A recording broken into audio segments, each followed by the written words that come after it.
It's Romaine's birthday, he's stocked up on a batch of drugs and everything is going as well as possible on this day, until he takes in a mysterious woman who ran out of the woods. The woman behaves inappropriately and eventually commits suicide right next to Romaine.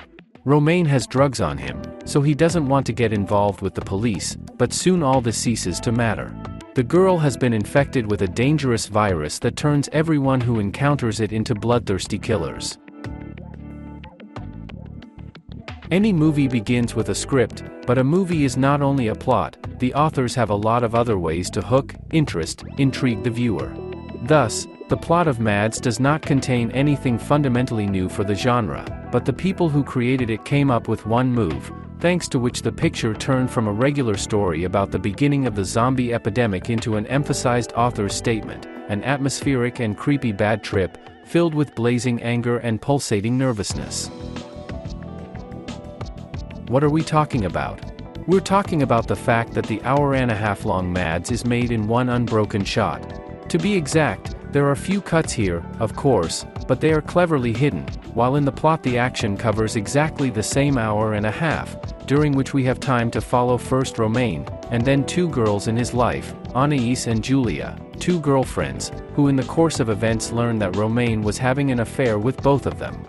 But it doesn't matter so much, because people around begin to behave aggressively, new instincts awaken in them, and a squad of masked and gun-wielding people enter the cozy neighborhood and open fire at the first sign of aggression in their direction.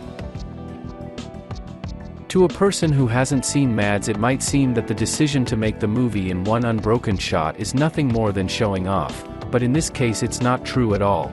The film's director, David Moreau, is very clear about what he's doing and why. The absence of visible cuts allows him to make the viewer not an observer, but a direct participant of what is happening. It's as if we are sitting in the back seat of Romaine's convertible, together with him trying to figure out what to do with his obviously inadequate companion.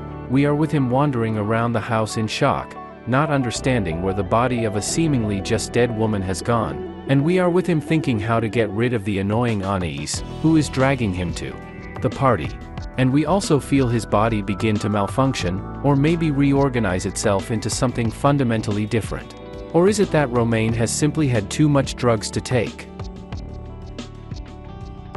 Moreau grabs the viewer by the scruff of the neck, binds us to his characters and drags us through madness and chaos. There is no time to take a breath or just think. Having realized what is happening, the world around is changing rapidly, something must be done. But the further you go, the more obvious it is that there is nowhere to run. Unable to surprise with plot twists, Moreau surprises by blurring the line between movie and immersive performance, offering an unimaginable degree of engagement in what is happening.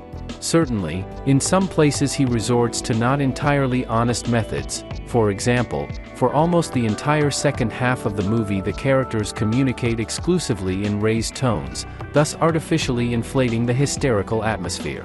But to be honest, I don't want to blame him for this. Movies are always about emotions, and the director has every right to evoke them at any cost.